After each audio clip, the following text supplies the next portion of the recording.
దేవా, కొన్ని సంగతులు మరలా మాతో మాట్లాడండి. కుటుంబ వ్యవస్థలో మరి ముఖ్యంగా ఈ స్త్రీల సదస్సులో స్త్రీ ఎట్లా ఉండాలో తండ్రి కొన్ని విలువలు మాకు నేర్పించండి. సహోదరి, మన అందరి హృదయాలు తెరవండి. సహోదరుల యొక్క హృదయాన్ని కూడా తెరిచి వారి భార్యలతో మాట్లాడే మనస్సును వాళ్ళకు అనుగ్రహించండి. కొద్ది నిమిషాలు మా అందరితో మాట్లాడతారని కోరుతూ క్రీస్తు నామని ప్రార్థన సమర్పిస్తున్నాము తండ్రి. ఆమేన్. జాగ్రత్తగా విందాం.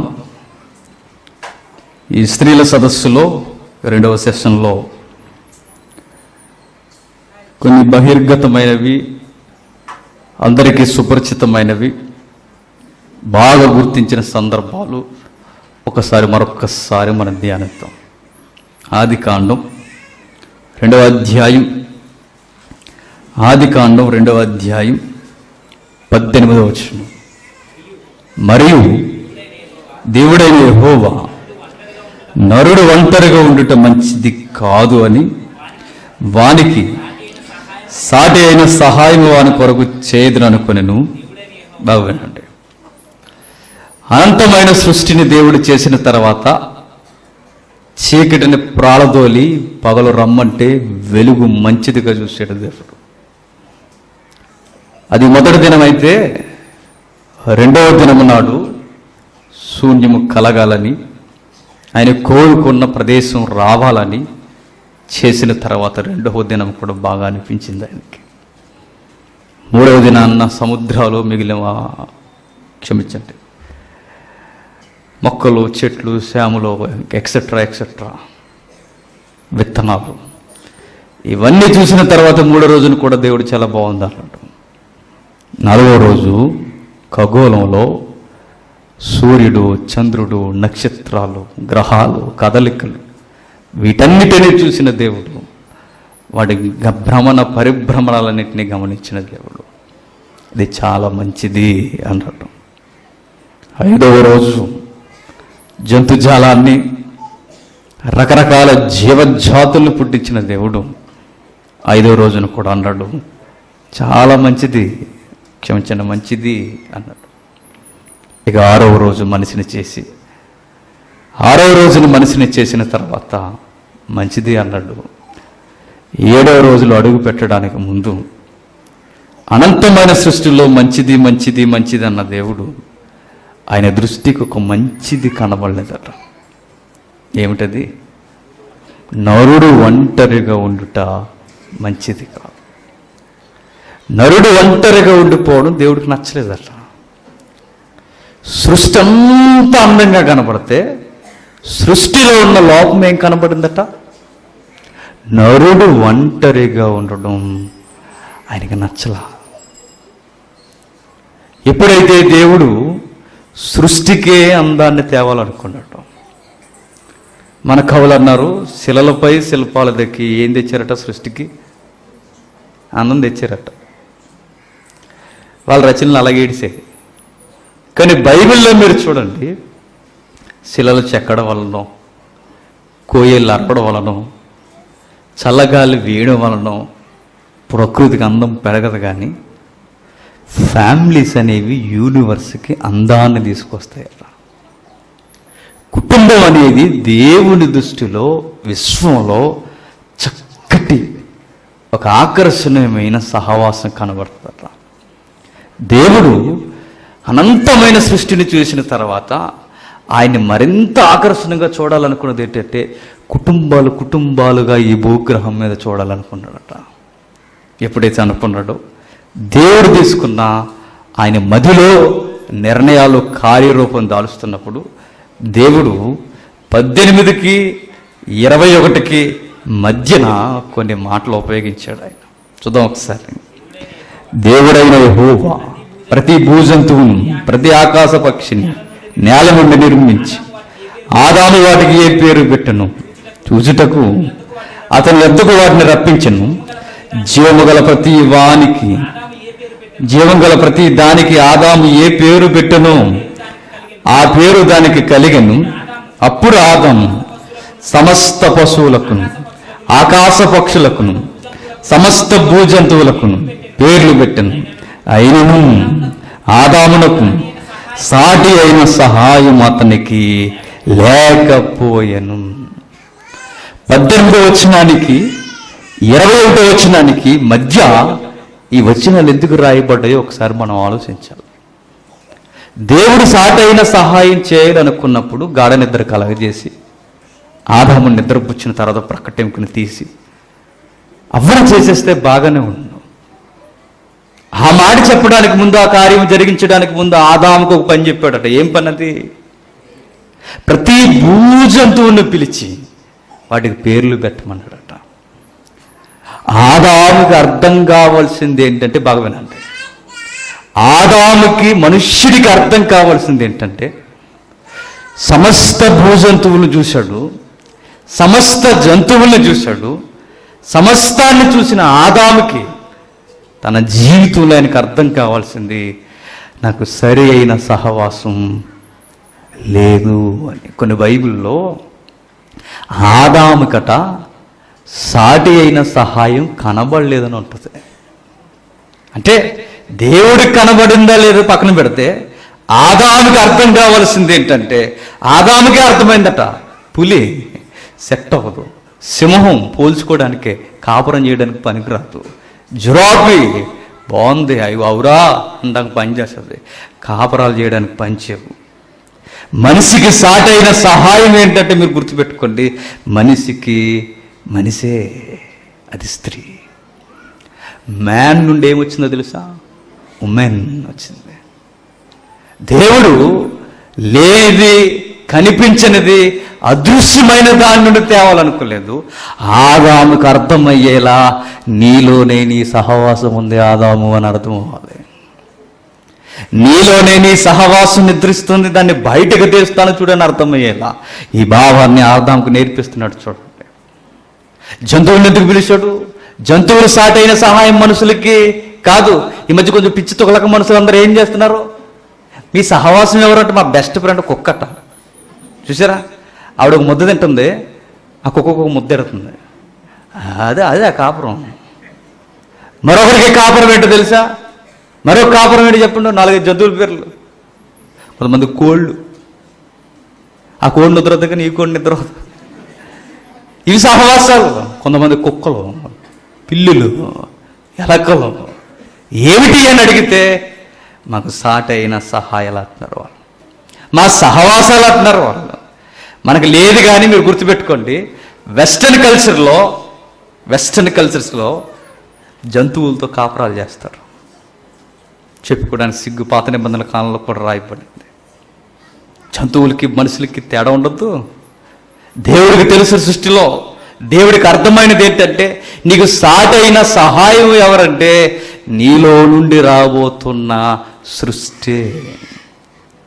నీలో నుండి రాబోతున్నది. ఆదాముని అవ్వను చేసే టైంకి ఆదాముని ఏం చేశాడట? ఏం చేశాడు? గాఢ నిద్రకి అలా చేశాడట. ఎందుకో సరదాగా కొంచెం చెప్పి అనుకుంటే, ఆదాము మెలుకుంటే వ్యవహారం ఎలా ఉండదు? కొంచెం జడ కొంచెం కిందకి, కొంచెం ఐబ్రోస్ పైకి. ఆదాము మెలుకు కొట్టిన అంటాను, ఎన్ని వంకలు పెట్టుంటాడండి. పెళ్లి చూపుల్లో పెళ్లి కొడుకుని ఏం చేయాలి చెప్పిన? నిద్రపోతారు. సరదా అట్నా. దేవుడు ఏం చేస్తున్నట్టు మీరు చూడండి. దేవుడు ఏమి చేస్తున్నాడంటే, పెళ్లి కూతుర్ని ముందుకు తీసుకురావడానికి ఆదాముని ఏం చేస్తున్నాడు? నిద్రపో, నువ్వు మేలుకుంటే వ్యవహారం మీరెలా ఉంది. దేవుడు ఎట్టివాడంటే మన టేస్ట్కి తగ్గట్టుగానే ఆయన తీసుకొస్తాడు. ఆదాముకి ఏ టేస్ట్? ఆదాము వంక పెట్టాడా? ప్రభా కొంచెం ఇలా ఉందేటి ప్రభా మరి అన్నాడా? అలా ఎంతగా అన్నాడంటే మీరు గుర్తుపెట్టుకోండి, ప్రభా కొంచెం పక్కకి జరుగుతావా అన్నట్టు మాట్లాడాడు. ఎవరిని చూసి? అవ్వమ్మను చూసి. దేవుడు గిఫ్ట్ ఇస్తే చెప్తున్నాను, నీ భార్య చచ్చేంత వరకు పెళ్లి కూతురులాగే నీకు కనబడుతుంది. మళ్ళీ హార్ట్లోంచి మాట్లాడుతున్నా. దేవుడు నీకు గిఫ్ట్ ఇస్తే, భార్యను, సుబుద్ధి గల భార్యను దేవుడు నీకు ఇస్తే, చనిపోయేంత వరకు ఒక నూతనమైన పెళ్లి కూతురు నీ భార్య. అలానే ఉంటుంది. మన సెలక్షన్ ఒక రోజు రాంగ్ అవుద్దేమో కానీ దేవుడి సెలక్షన్ రాంగ్ అవుతుంది. ఆదాముకు తీసుకొచ్చి పెట్టాడు. ఎప్పుడైతే ఆదాముకి ఇచ్చాడో, ఆదాముని ఎలా చూసుకోమన్నాడు తెలుసా? ఎలా చూసుకుంటాది అని సృష్టించాడు తెలుసా? సాటి అయిన సహాయముగా. సాటి అయిన సహాయముగా అంటే సాటి అయిన సహాయం అంటే సర్వెంట్ని కాదు. సాటి అయిన సహాయం అంటే గుర్తుపెట్టుకుని పురుషులందరూ ఒప్పుకోవాలి. కొన్నిసార్లు నా వల్ల అవదని అర్థమైన పరిస్థితుల్లో మీకు ఎందుకంటే నేనున్నాను కదా అని ధైర్యం చెప్పే సమవుజ్జి ఎవరు? భార్య. నిజంగా అర్థం చేసుకున్న భార్యలు ఎలా ఉండాలి చెప్పనా? భర్త కృంగిపోయే టైంకి ఆ టైమింగ్ని అర్థం చేసుకొని అతనికి ధైర్యం చెప్పేలా ఉండాలి. కానీ అలా ఉంటారా తల్లులు? నేను చెప్పానంటే ఇంకా సత్తాడు కాదు. నేను చెప్పానా నేను చెయ్యొద్దన్నానా, నేను అన్నానా? ఇప్పుడు అది కాదు, ఇప్పుడు ఆర్గ్యుమెంట్. జరిగింది ఏదో జరిగిందండి, దానికి మీరు అంత పెద్ద వరి అయిపోతారు. జరగాల్సిన నష్టం, ఆర్థికపరమైన నష్టాలు పూడ్చుకోలేమా? గొడవలో మనకు అవసరమా? అర్థం చేసుకునే భార్య ఆయన ఏ టైంలో ఎలా బుజ్జగించాలో ఆవిడకి బాగా తెలుసు. భార్యలు వివాహం చేసుకోవడం గొప్ప సంగతి కాదు, కానీ నీ భర్త ఏ టైంకి ఎలా స్పందిస్తాడో నీకు బాగా తెలియదు. అదే సహాయం అంటే. కొంతమంది భార్యలు పిల్లలకు చెప్తుంటారు, బాగా అర్థం చేసుకుంటారండి కొంతమంది భార్యలు. ఆయన ఫైర్గా ఉన్నాడు అనుకోండి, ఫైర్ మాస్టర్ లాగా. ఆ టైంలో ఎక్కువ మాట్లాడదు. బిడ్డకు చెప్తుంది, రే జస్ట్ 10 minutes సైలెంట్గా ఉండు, ఒక్క 10 నిమిషాలు సైలెంట్గా ఉండు. అలా వెళ్తాడు, ఇలా వస్తాడు, కూల్ అయిపోతాడు. ఈ టైంలో ఇవన్నీ తెలుసు కూడా. అది చెప్పాను. ఏం చేశారంటే ఏం చేస్తాడు అప్పుడు చెప్పండి, ఎక్స్పీరియన్స్ ఇవన్నీ. ఏం చేస్తాడు ఆ టైంలో? కూల్గా ఉండాలి. మరొక విషయం ఏంటో చెప్పనా? నీ భర్త బలహీనతలు ఏంటో నువ్వు తెలుసుకోవడమే కాదు, అసలు నీ బలహీనతలు ఏంటో కూడా నీకు బాగా తెలియాలి. ఏ టైంలో మాట్లాడాలి, ఏ టైంలో ఆయనతో మాట్లాడకూడదు, ఏ టైంలో ఎలా ఉంటాడు, ఆ టైంలో ఎలా స్పందించాలి. ఇవన్నీ ఫ్యామిలీస్లో ఎవరో చెప్తే మీకు అర్థం కాదు, మీ అనుభవాలు మీకే రావాలి. సాటైన సహాయం అంటే జోగొట్టడం కాదు, పనులు చేసి పెట్టడమే కాదు. సాటైన సహాయం అంటే మానసికంగా కూడా ఆ వ్యక్తిని ధైర్యంగా నిలబెట్టాలి. సృష్టిలో, అనంతమైన సృష్టిలో ఆదాముకి అవ్వనే ఎందుకు ఇచ్చాడంటే ఒక జంతువు ఆదాము మనసుని అర్థం చేసుకోలేదు. ఆదాము యొక్క ఒత్తిడిని ఎవ్వరు అర్థం చేసుకోలేడు. ఒక హృదయ స్పందన, ఒక హృదయ తెలుస్తుంది. హృదయానికి దగ్గరకున్న బాగు నుండి వచ్చిన అవ్వ ఆదాముకి సాటైన సహాయం ఉండాలని కోరుకుని దేవుడు నిర్ణయించాడండి. ఆ రోజు మొదట మహిళ మొదలుకొని ఈరోజు మహిళ వరకు దేవుడికి, భర్తకి కంటతడి మిగులుస్తున్నారు. సాటైన సహాయంగా ఉంటున్నారా? సాటైన సహాయంగా అర్థం చేసుకుంటున్నారా? సాటైన సహాయంగా ఏమన్నా దేవునికి మహిమార్థమైన కార్యాలు జరిగిస్తున్నారా? లేదు, కేవలం బాధ పెట్టే కార్యాలు చేస్తారు. హవ్వ చేసిన మిస్టేక్ మీకు తెలుసు. దేవుడు మరీ చెప్పాడు ఇంటి యజమానికి, మీరు బాగుండాలంటే నా మాట మీరు చెవదాటొద్దు అన్నాడు. మీ ఫ్యామిలీ చక్కగా ఉండాలి అంటే నేను చెబుతున్నాను, నా మాట దాటిపోయి మీ ఫ్యామిలీ కొరకు మీరు ఆలోచించవద్దు అన్నట్టు. ఆదాముకి అవ్వకి ఎక్కింది ఏంటో చెప్పిన, దేవుడు లేకపోతే మేము బతకలేమా అని అర్థమైంది వాళ్ళకి.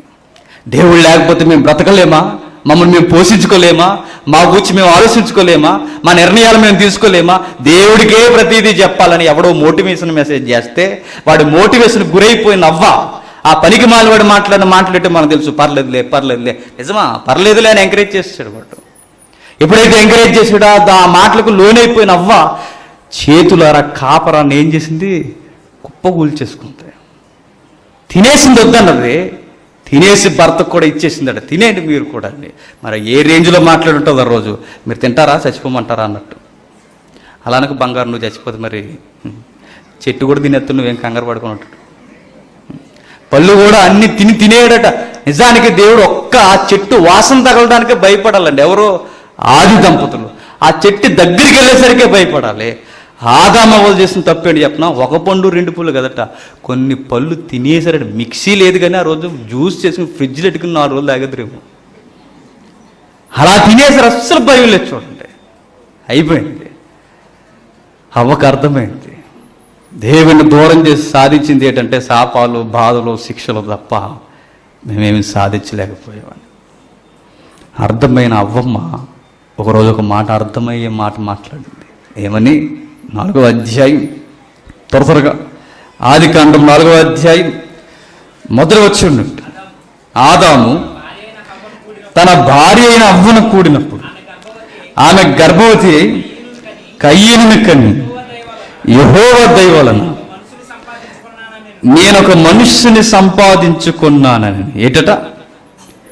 యెహోవా దయ వలన. యెహోవా దయ వలన. చూడండి, నిజానికి మా గూర్చి మేము ఆలోచించుకోగలమన్న ఆ ఇంటెన్షన్లో ఉన్న అవ్వ కానీ, ఆ ఆలోచనలో ఉన్న ఆదాము కానీ ఏమని పలకాలి? ఒక మనుషుడు వచ్చాడు, మా కుటుంబం విస్తరించిందని మాట్లాడుకోవాలి. మాకు మూడో వ్యక్తి సహకారిగా వచ్చాడని మాట్లాడుకోవాలి. కానీ అవ్వన్న మాట ఏంటో చెప్పనా? అవ్వ పలికిన మాట ఏంటో చెప్పనా? నేను అనుకుంటేనో, మా ఆయన అనుకుంటేనో, మేమేదో ప్లానింగ్ చేస్తేనో మాకు పిల్లలు పుట్టలేదు, మాకు కొడుకు పుట్టలేదు. నా కొడుకు పుట్టడానికి కారణం ఒకే ఒక్కటి, యెహోవా దయ వలన సంపాదించాను. అంటే దేవుడి దయ లేకపోతే మా జీవితాలు, మా శరీరాలు ఎంత ఆరోగ్యకరంగా ఉన్నా అసలు సంతానం అనేది ఉండదని అర్థమైందట.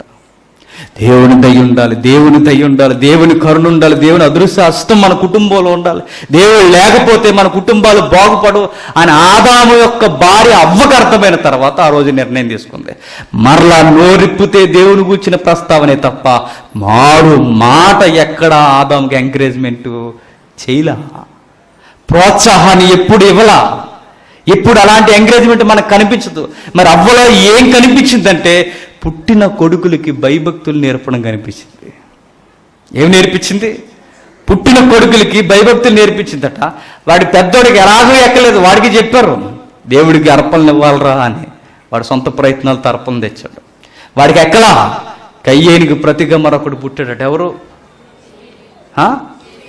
చూడండి ఒకసారి 4వ అధ్యాయం. ఏబేలుకు ప్రతిగా ఎవరు పుట్టారంటే సేతు పుడతాడు. చూడండి,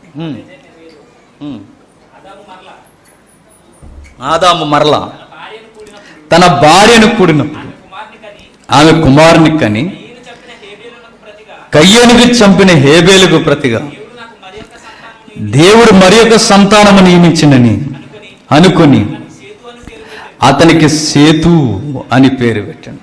అప్పుడు యెహోవా నామమును ప్రార్థన చేయుట ఆరంభమాయెను. చూడండి, కొడుకులు పుట్టిన తర్వాత యెహోవా దయ అంటున్నారు.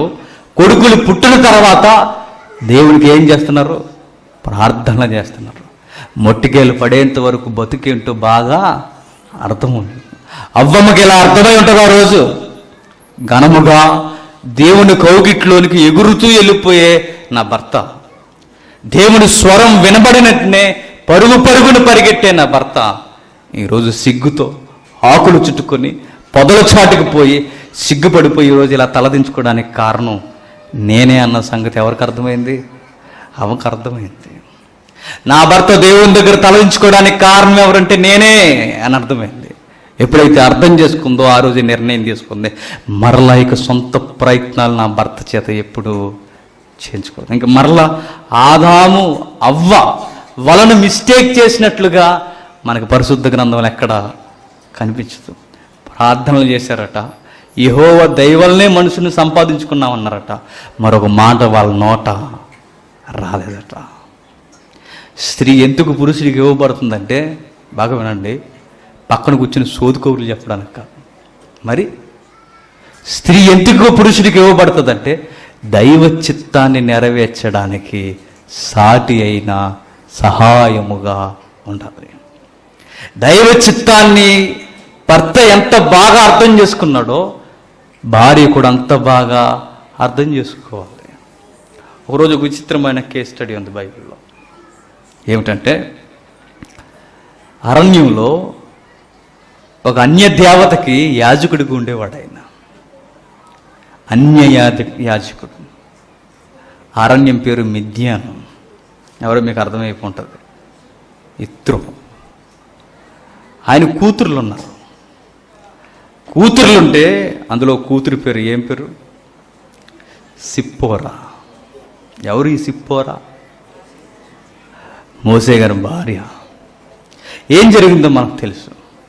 ఫైట్ చెడగడం, స్త్రీలను కాపాడడం, ఆ రోజే ఇక మంచి ఫైటర్ అని అర్థం చేసుకోవడం, ఈయన ఒకప్పుడు ఎంపరర్ అని తెలిసిపోవడం, ఆ తర్వాత ఇవన్నీ జరిగిన తర్వాత వారింట్లోకి చేరుకోవడం, సిప్పోరాతో వివాహం జరగడం. ఎవరికి? మోసేకి.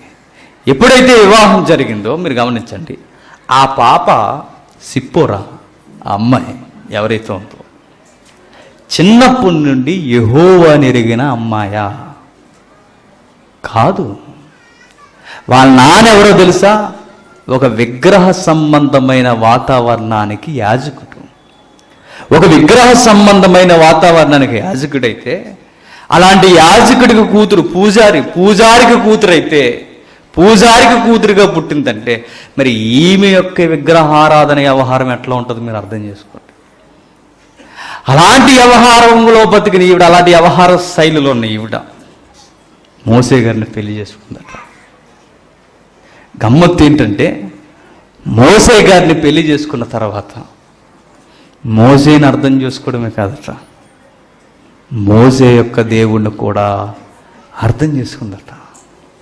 ఎట్లా చూద్దాం ఒకసారి. నిర్గమాకాండం 4వ అధ్యాయం, నిర్గమాకాండం 4వ అధ్యాయం, త్వరగా నిర్గమాకాండం 4వ అధ్యాయం 24వ వచనం నుండి.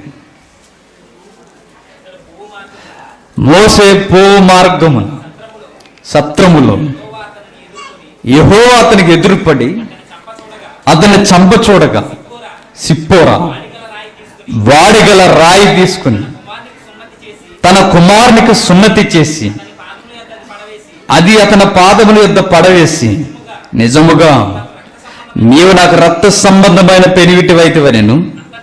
అంతటా ఆయన అతన్ని విడిచెను. అప్పుడు ఆమె, ఈ సున్నతిని బట్టి నీవు నాకు రక్త సంబంధమైన పెనివిటివైతివని. చాలా మందికి బిగ్గెస్ట్ క్వశ్చన్ ఈ సందర్భం. జరుగుతున్న సందర్భాన్ని మీరు గమనించండి. సిప్పోరాట ఒక విషయాన్ని అబ్జర్వ్ చేసిందట. ఏమిటి ఆ సంగతి? నా భర్త యొక్క దేవుడు నిబంధన కలిగిన దేవుడు. ఎలాంటి నిబంధనలు చేసుకున్నాడు నా భర్త? దేవుడితో ఎలాంటి నిబంధనలు కలిగి ఉండాలి నా భర్త? ఎప్పుడో పితరుడైన అబ్రహాముతో నిబంధన జరిగింది. ఏమని? మీలో ప్రతి మగ సంతానానికి ఏం జరగాలి? సున్నతి జరగాలి. పురుషుని యొక్క గోప్యాంగ చర్మం కట్ చేయాలి. ఇది ప్రతి ఒక్కరికి తరతరముల వరకు జరగాలి. కానీ విషయం ఏంటో చెప్పనా? దేవుని పనిలో ఉన్న నాకేంట్లే అనుకున్నాడో, లేకపోతే దేవుని పనిలో బిజీ అయిపోయాడు. ఎవరు? ఇది ప్రమాదమే. పని ఎక్కువైపోయి కొన్నిసార్లు కొన్ని విషయాలు మర్చిపోతాం మనం. దేవుని పనులు బిజీగా తిరిగేస్తున్న ఆయన ఒక విషయాన్ని నిర్లక్ష్యం చేశాడు. ఏమిటది? కొడుకుకి సున్నతి ఇచ్చాడు. కొడుకుకి సున్నతి చేయలేదన్న సంగతి ఎప్పుడో మనసులో పెట్టేసుకుంది. ఎవరు? సిప్పోరా. ఏమని మనసులో పెట్టుకుందంటే, మోసేని అర్థం చేసుకోవడమే కాదు, మోసే నమ్ముకున్న దేవుని కూడా అర్థం చేసుకుని, ఏ రోజుకైనా నా భర్తకి ఈ కార్యం వలన ప్రమాదం ఉందని, ఎప్పటికైనా పొంచి ఉందని అర్థం చేసుకున్న ఆమె అడుగునా భర్తను కనిపెట్టుకుంటూ తిరుగుతుందట. ఏ రోజు ఏ వచ్చి మీద పడిపోద్దో, ఏ ప్రమాదం వచ్చి మీద పడిపోద్దని ఒక అన్యుల దేశంలో పుట్టి, ఒక అన్యుల ఆచారంలో పుట్టి, ఒక పూజారి కూతురైనా ఆమె యెహోవాని ఎంత బాగా అర్థం చేసుకుంటుంది చూడండి. ఆయన చిత్తాన్ని తెలుసుకోవడమే కాదు, ఆయన చిత్తాన్ని నెరవేర్చిన నా భర్తకి ఏ రోజన్నా ప్రమాదం ఉందని అర్థం చేసుకున్న సిప్పోరా ఏం చేసిందంటే, నా భర్త యొక్క ప్రాణాలు కాపాడుకోవాలంటే నా భర్త యెహోవా నిబంధన స్థిరపరచాలి. భర్త ప్రాణాలు ఎప్పుడు గుర్తుపెట్టుకుని లైసెన్స్ పిల్లల్లో ఉండవు. ఉదయాన్ని లేచిన వెంటనే ఏం చేస్తారు? ఓల్డ్ సినిమా కల్చర్ అది. ఏం చేసేవారు? ఆయన చూడరు, మరి ముందు ఇవి చూస్తారట. ఇవి చూసి ఇల్లుకి ఇలాగ ఒక మౌత్ కిస్ ఇచ్చి ఆ తర్వాత అక్కడికి వెళ్ళి, ఇంకా నేను ముక్కు దగ్గర ఏళ్ళు కూడా ఎడతారే బతుకున్నాడు లేడు అనేసి, గట్టిగా ఉందని. ఇవి కాపాడడం గుర్తుపెట్టుకోండి. మీ భర్తల్ని కాపాడేది మీ మనలో ఉన్న లైసెన్స్లో కాదు. మీ భర్త ప్రాణాలు నిండు ఆయుస్తో ఉండాలంటే మీకు సీక్రెట్ ఏంటో చెప్పనా? మీ భర్త దేవుని చిత్తాన్ని నెరవేరుస్తున్నాడా లేదా ఎప్పటికప్పుడు మీరు కనిపెట్టుకుంటూ ఉండాలి. సడన్గా చచ్చిపోయాడు ఏంటంటే, మరి చచ్చిపోతాడు. మరి సడన్గా పోయాడంటే ఎన్నో ప్లాన్ చేసుకున్నాడంటే మరి పోతాడు. మరి ఇలా జరుగుద్దని అనుకోలేదంటే జరుగుద్ది. మరి సిప్పోరు అంచనా వేసిందట, నా భర్తకు ప్రమాదం ఉంది, తండ్రి యొక్క చిత్తాన్ని నెరవేర్చట్లేదు, ఎప్పటికైనా ప్రమాదం ఉంది, ఆయన నెరవేర్చినది నేను నెరవేర్చడానికి రెడీగా ఉన్నాను, ఆయనతో కూడా ఈ నిబంధన నేను ఎలుగెత్తి చెప్పేదానిలా ఉండాలని ఎప్పటికప్పుడే కనిపెట్టుకుంటూ తిరుగుతూ వెంటనే ఆ సీన్లో నా భర్తను దేవదూత చంపడానికి ఈ కార్యం వల్లనే కనిపెట్టు ఉంటుందని ఈవిడికి ఎలా తెలిసింది చెప్పండి? ఈవిడికి ఎలా అర్థమైందో చెప్పండి? ఈవిడ ఎలా అర్థం చేసుకుందో చెప్పండి? అంటే ఈ విషయం బట్టి నా భర్తకు ప్రమాదం ఉందని ముందే పసిగట్టేసింది అనమాట. కానీ భార్యలు ఎక్కువ మంది ఇంత లోతుగా ఆలోచించేవారు ఉన్నారు చెప్పండి. పర్సులో డబ్బులు ఉన్నాయా, ఇంకా బ్యాంకులో అకౌంట్లో డబ్బులు ఉన్నాయా, ఇదే గొడవ తప్ప, సీటీ ఫుల్గా తెచ్చాడా లేదా, ఇదే గొడవ తప్ప ఇంకా ఏంటి చెప్పండి? ఉన్న చీరలు సరిపోలేదని కొత్త చీరలు తెమ్మని. ఇప్పుడు నేను కామెడీ మాట అంట, ఇంటికి వెళ్ళి ఎవరు బీరువాన్ని ఓపెన్ చేయండి, వెళ్ళి ఓపెన్ చేసి కష్టపడేవాడికి 4 చేతులు ఉంటాయి, ఇంటికి ఉన్న ఈవిడికి మాత్రం 3 అరలు ఈవిడివే, 1 2 3 4, ఈడికి మాత్రం ఎక్కడో ఆ మూల 4 జతలు అవే, అడిగి ఎప్పుడు వేసుకున్నది వేసుకుని ఈవిడికి మాత్రం ఉన్నది సరిపో. ఏం ఆలోచిస్తున్నాడు మీ భర్తల కొరకు? మీ భర్తల కొరకు మీరు ఆలోచించాల్సిన సీరియస్గా నేను చెప్తున్నాను. మహిళలు పెట్టుకున్న సభ కనుక మీకు చెప్తున్నాను నేరుగా మీ కొరకు ఈ మధ్యాహ్న సెషన్లో మీ భర్తను గురించి మీరు ఏం ఆలోచిస్తున్నారు? ఎంత సంపాదిస్తున్నాడు, ఎంత దాస్తున్నాడు, ఏ టైంకి వస్తున్నాడు, ఏమేం చేస్తున్నాడు, ఇవి మాత్రమే కాదు, వీటన్నిటికన్నా ఫస్ట్ మీరు ఆలోచించాల్సింది, మొదటిగా మీరు గ్రహించుకోవాల్సింది, నా భర్త దేవునికి విరోధంగా ఏమన్నా నడుస్తున్నాడా అని అబ్జర్వ్ చేసుకోవాలి.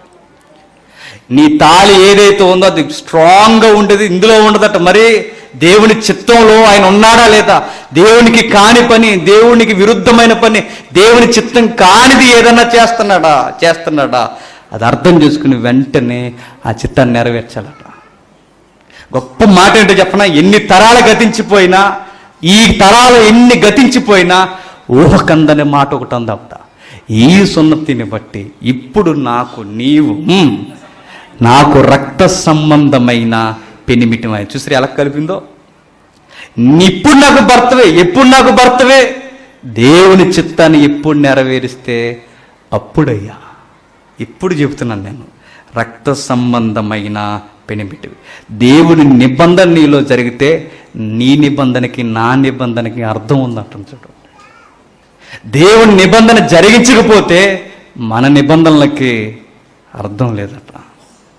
దేవుని సంగమా, దంపతులారా, ఎవరైతే కుటుంబ వ్యవస్థలో నడుస్తున్న వారు ఉన్నారో మీ అందరికీ నేను చెప్తున్నాను, మీ కుటుంబంలో ఉన్న పురుషులు ఎలా నడుచుకుంటున్నారో కనిపెట్టుకోవాల్సిన బాధ్యత మీదే. గమ్మత్తు ఏంటంటే, మేమే నడం బ్రదర్ ఇంకా ఆన్లైన్ కనిపెడతాం అనుకుంటాము. అసలు బైబిల్ చదివే తల్లు ఉన్నారు, రోజు బైబిల్ చదువుతారు, రోజు తలగలు ఊపుతున్నారు, ఏమో చదవరు నాకు తెలుసు, ఏమీ చదవరు.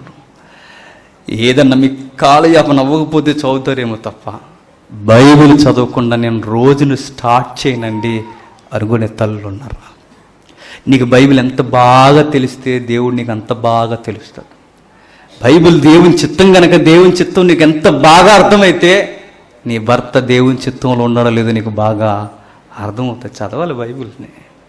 ఎప్పుడైతే ఈ యొక్క జీవితాలను ఎప్పుడు చదవడం ప్రారంభించావో ఎక్కడెక్కడ ఎలా మసులుకోవాలి నీకు అర్థమవుతుంది. ఇప్పుడు నేను అంటాను, ఒక భార్య భర్తకి ఎందుకు ఇవ్వబడుతుంది? ఇందాక చదివాము, సాటి అయిన సహాయముగా ఉండడానికే భార్య ఇవ్వబడుతుంది. ఆ సాటి అయిన సహాయం దేవుని చిత్తాన్ని పరిపూర్ణంగా నెరవేర్చడానికి ఇవ్వబడింది. భర్త నెగ్లెక్ట్ చేసేవి ఏవైతే ఉన్నావో అవి ఫుల్ఫిల్ చేయడానికే భార్య సాటైన సహాయముగా ఇవ్వబడింది. ఈ సాటైన సహాయకుల లిస్టులో ఎవరు సరిపోతున్నారు?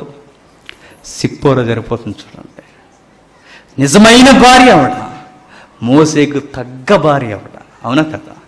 మోసేకు తగిన భార్య ఆవిడ, తగిన భార్య కనుక ఆయన చిత్తాన్ని అర్థం చేసుకుంది. ఇప్పుడు నేను అంటున్నాను, మీ ఇంటి పురుషులు ఏమేం చేస్తున్నారో ఉదయం లేచిన దగ్గర నుంచి సాయంత్రం వరకు వాళ్ళని కనిపెట్టుకోవాల్సిన బాధ్యత మీరే చూడాలి.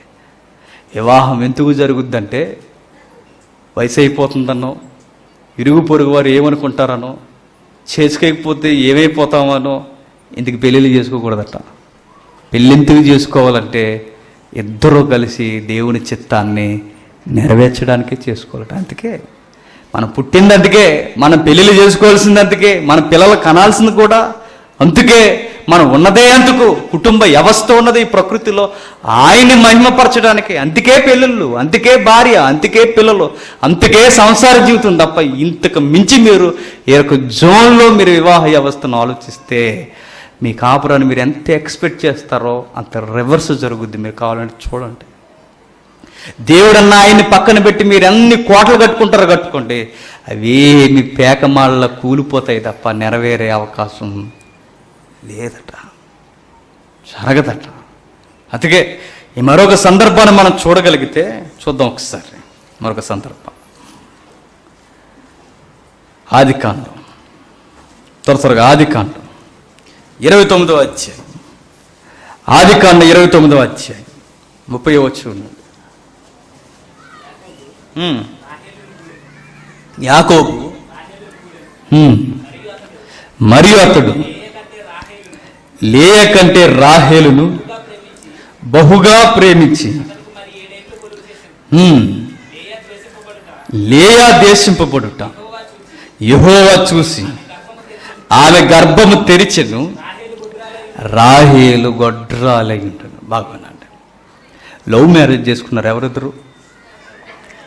రాహేలమ్మ, యాకోబు. వీళ్ళు అనుకున్నారు దేవుని అవసరం లేకుండా లైఫ్ డిజైన్ చేసేయాలనుకున్నారు. జరిగింది ఏంటో చెప్పిన, దేవుడు ఎవరికి ఎక్కడ ముట్టుకెళ్ళేయాలి ఆయనకి బాగా తెలుసు. మనం అనుకుంటాం కానీ కొన్ని జరగవు, మనం జరగవు అనుకుంటాం కానీ కొన్ని జరుగుతాయి. మనం ఊహించం కానీ మన ఊహలకు వ్యతిరేకంగా చాలా జరుగుతాయి. రాహేలు యాకోబు చాలా ఊహించుకున్నారు. చేదైన వార్త ఏంటంటే భార్య గొడ్రాలు, జీర్ణించుకోలేని పరిస్థితి. బాగా ప్రేమించేవాడు ఎక్కువగా సహవాసం ఎవరితో చేసేవాడు? రాహేలుతోనే చేశాడు. కానీ పిల్లలు ఎవరికి పుట్టారట? ఎందుకట? కారణం ఒకటేనట. కారణం ఏంటి చెప్పిన, రాహేలుని యాకోబు ప్రేమిస్తే భగవానండి లేయాని దేవుడు ప్రేమించాడు. ఎంత వ్యత్యాసం చూడండి. సంసార జీవితంలో తల్లులు అర్థం చేసుకోవాల్సింది ఏంటంటే, మీకు అన్యాయం జరిగిపోతుందని ఏం బాధపడకండి. మీ సంసార జీవితంలో మీ భర్త మిమ్మల్ని నిష్ఠూరబెట్టేసి, మీ అత్తమామలు మిమ్మల్ని పట్టించుకోకపోతే మీరు ఏమి చేయకండి, సైలెంట్గా ఉండి దేవుడి మీద అనుకోండి. మిమ్మల్ని మనుషులు ప్రేమించకపోవచ్చు కానీ ఖచ్చితంగా దేవుడు ప్రేమిస్తారు. మీరు ఆయన మీద ఆనుకుంటే మీ చెయ్యి ఎవరు పట్టుకోకపోవచ్చు, మీ చెయ్యిని ఎవరు పట్టుకుంటారు చెప్పిన? అదృశ్య దేవుడు ఖచ్చితంగా పట్టుకుంటాడు. ఆ రోజు లేయ చేయ దేవుడు పట్టుకున్నాడు. రాహేలు ఎన్నో ప్లాన్ చేసింది, రాహేలు గొడ్రాలు అయిపోయింది. ఒక కొడుకు, ఇద్దరు కొడుకు, ముగ్గురు కొడుకు, నలుగురు కొడుకులు పుడుతున్నారు. రాహేలమ్మకు మాత్రం ఏం పుట్టలేదట, పిల్లలు పుట్టలేదట. ఎందుకో చెప్పనా? వాళ్ళ భయభక్తులు లేని దంపతులు, సాటైన సహాయంగా ఒకరికొకరు ఉండాలనుకున్నాడు తప్ప ఇలా సోదు కబుర్లు చెప్పుకున్న ఆ సోదు కబుర్లకి ప్రేమను తగిలించుకున్న మెల్లేసి తిరిగితే ఏమైంది? వీళ్ళకి ఎక్కడ దిగజారిపోవాలి అక్కడ దిగజారిపోయారు, ఎక్కడ దెబ్బతినాలో అక్కడ దెబ్బతినేస్తారు. అయిపోయింది ఇక జీవితం. ఒక్కొక్కటిగా అర్థం చేసుకుంటున్నారే. ఎవరు?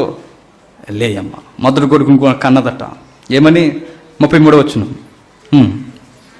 32వ వచనం. లేయా గర్భవతి కుమారుని కని యెహోవా నా శ్రమను చూసి ఉన్నాడు గనక నా పెనిమిటి నన్ను ప్రేమించిన కదా అనుకొని అతనికి రూబేను అని పేరు పెట్టింది. ఏటట? రూబేను అని పేరు పెట్టిందట. రూబేను అంటే నా భర్త చూస్తాడు అనుకున్నాను, కానీ నా భర్త నన్ను చూడలేదు. నన్ను చూసింది ఎవరు? దేవుడు చూశాడు. అందుకే నేను పేరు పెట్టుకోవాల్సింది నా భర్త పేరో మా మామగారి పేరో ఎవరి పేరో కాదు, దేవుడు నన్ను చూశాడని నా జీవితాంతం గుర్తుండేలా నా పెద్ద కొడుకు నేను పెట్టుకుంటున్న పేరేంటి? దేవుడు నన్ను చూశాడు. చూశాను అని పేరెట్టుకుంది. రూబేన్ అంటే చూశాను, చూస్తున్నాడు అన్న అర్థం. ఆ పేరు పెట్టుకుంది. మరలా కొడుకు పుట్టాడట. ఎవరు? సిమియోను. కుమారుని కని నేను దేశింపబడుతున్న సంగతి యెహోవా విన్నాడు గనక ఇతను కూడా నాకు దయచేసిన అనుకుని అతనికి సిమియోను అని పేరు పెట్టిన. సిమియోను అంటే దేవుడు వింటున్నాడు నా మొర, నా బాధ ఏంటో వింటున్నాడు, నా శ్రమ ఏంటో వింటున్నాడు, నాకు అన్యాయం జరిగింది, నా భర్త నన్ను పట్టించుకోవట్లేదని ఎప్పుడైతే అర్థం చేసుకుందో, ఆ తల్లికి మరో కొడుకు పుడితే ఆ కొడుకు పెట్టుకున్న పేరేంటి? నా శ్రమ, నా బాధ నా భర్త లేదు, కానీ నా బాధను ఎవరు విన్నారు? నా దేవుడు విన్నాడు కనుక నా రెండవ కొడుకు పేరు సిమియోను. మరో కొడుకు పుట్టాడట. ఆయన మరలా గర్భవతి కుమారుని కని తుదకి ఈసారి నా పెనిమిటి నాతో అత్తుకొని ఉండినని అతనికి 3 కుమారులు కంటుననుకొని, అందుచేత అతనికి లేవి అనే పేరు పెట్టింది. లేవి అంటే హత్తుకొని ఉండుట అని. ఈసారి ఆయన ఇంతమంది కొడుకులను కంటున్నానుగా, కొడుకులు కన్న తర్వాత, ఈ కొడుకుని కన్న తర్వాత అయినా ఇతను నన్ను హత్తుకొని ఉంటాడు అనుకుంది. కానీ హత్తుకున్నవాడు దేవుడు తప్ప నా భర్త కాదని అర్థమైంది ఎవరికి? అందుకే భర్తను చూసి పెట్టుకునే పేర్లన్నీ ఎవరికి వర్తిస్తున్నాయంటే ఎవరికి? దేవుడికి. భర్త చూస్తాడనుకున్నది చూడలేదు, దేవుడు చూశాడు. భర్త వింటాడనుకుంది వినలేదు, దేవుడు విన్నాడు. భర్త హత్తుకుంటాడేమో అనుకుంది 3 కొడుకులను అన్నాను కదా అని. భర్త హత్తుకోలేదట. ఎవరు హత్తుకున్నారు? దేవుడు హత్తుకున్నాడు. ఇక నెక్స్ట్ భర్త మరొకసారి చూస్తాడు అనుకుందట. ఆ నెక్స్ట్ పేరేంటి?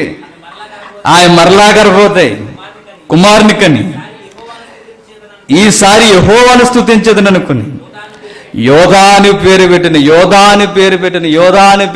యోధా అంటే స్తుతి యాగము. నా భర్తను పొగడటం వలన, నా భర్తను మెప్పుకోలు పొందడం వలన నా జీవితానికి ఒరిగేది ఏమి లేదని అర్థమయ్యి నేను స్తుతించాల్సింది, పొగడాల్సింది నా జీవితంలో ఎవరన్నా ఉన్నారంటే దేవుడు. ఆ దేవుని స్తుతించాలని పూర్తిగా దేవునికి స్తుతి యాగం జరిగించడం మొదలెట్టిందట. యోధ అంటే స్తుతి అని అర్థం. ఇవన్నీ పట్టించుకొని లేయాలో జరుగుతున్నాయి. పట్టించుకున్న రాహేల్లో ఒంటరితనం వెంటాడేస్తుంది. ఆ టైంలో భక్తి అర్థం లేదు, కానీ రాహేల్కి ఏమర్థమైంది చెప్పనా? 30వ అధ్యాయం 2వ మాట, మొదటి మాట. ఈ రాహేలు తన యాకోబుకు పిల్లల కనబోడు చూసి తన అక్క యందు అసూయపడి యాకోబుతో, నాకు గర్భఫలమిమ్ము, లేని ఎడలు నేను చచ్చేదన్న. నేను ఏమని మాట్లాడుతుంది చూడ. అక్క యందు ఏమైందట? అసూయ పడిందట. నువ్వు పడాల్సింది అసూయ కాదు, నీ మీద నువ్వే సిరాకు పడాలి. ఎందుకు?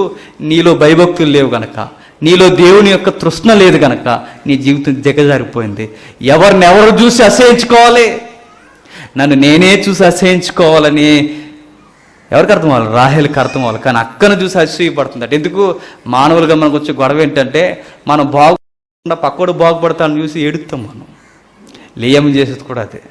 మనం నాశనం అయిపోతే పక్కోడు కూడా ఏమైపోవాలి? నాశనం అయిపోవాలి. మనకు శుభం జరగకపోతే వాళ్ళకు కూడా ఏం జరగకూడదు?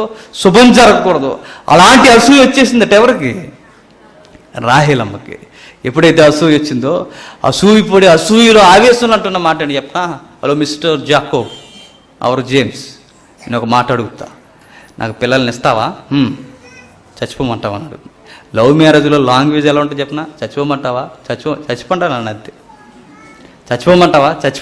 చచ్చిపోయి నువ్వు ఏం ఉద్ధరిద్దామని చచ్చిపోతావు? చావు పోయి నరకంలో చేస్తావని చెప్పంటే, చచ్చిపోమంటావా అంటే లేయం ఎలా బెదిరిస్తుందో చూడు, చచ్చిపోమంటావా అని. అప్పుడు అన్నాడు యాకోబు మాట్లాడుతూ ఏమన్నాడు చెప్పనా?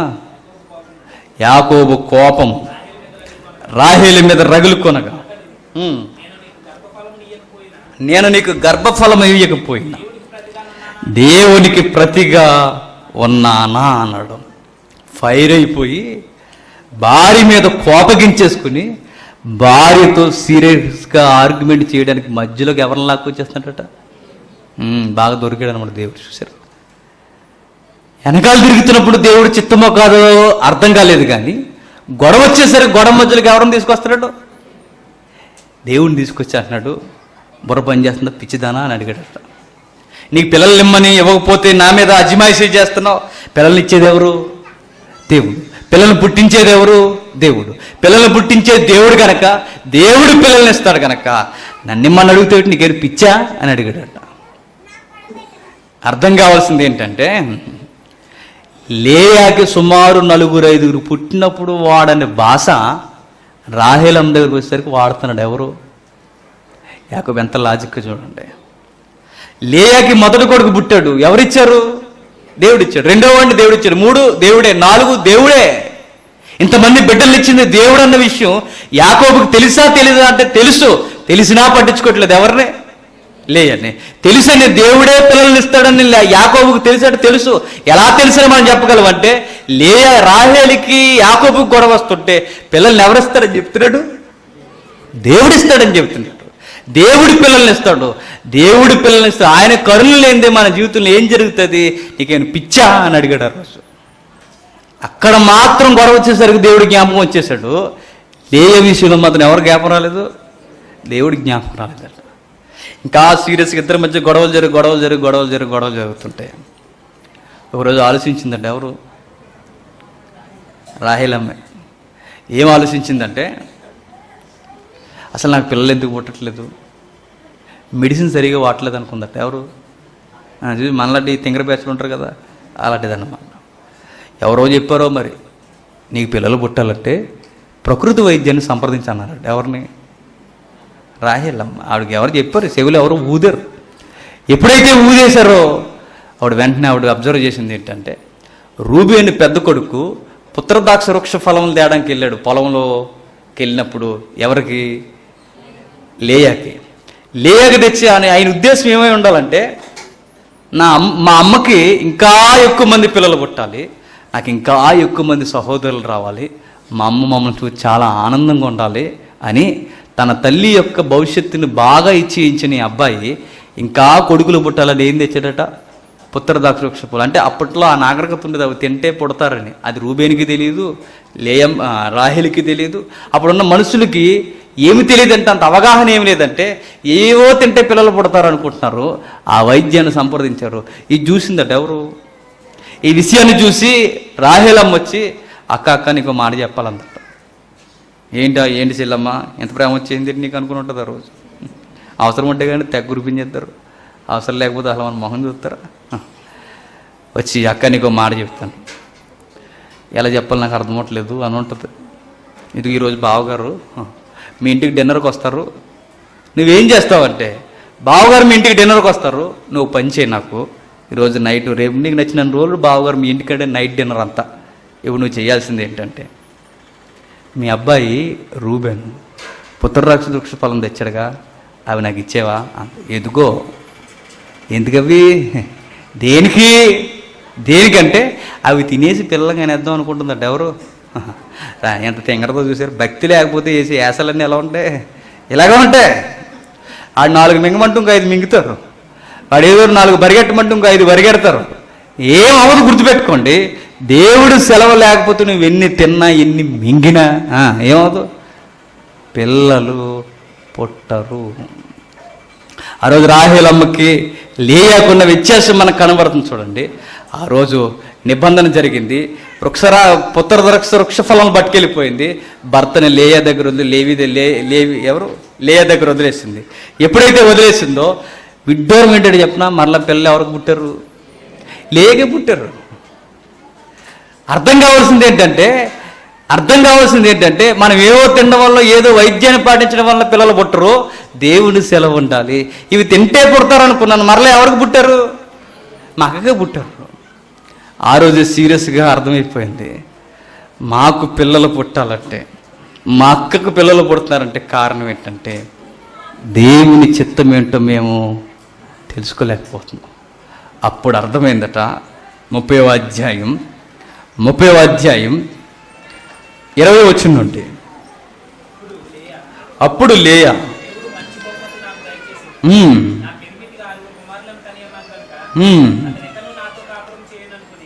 అతడు ఇంకనూ నాతో కాపురం చేయననుకుని. 22వ వచనం, దేవుడు రాహేలుని జ్ఞాపకం చేసుకుని ఆమె మనవి విని ఆమె గర్భము తెరిచని. ఏం చెప్తుందా వచనం?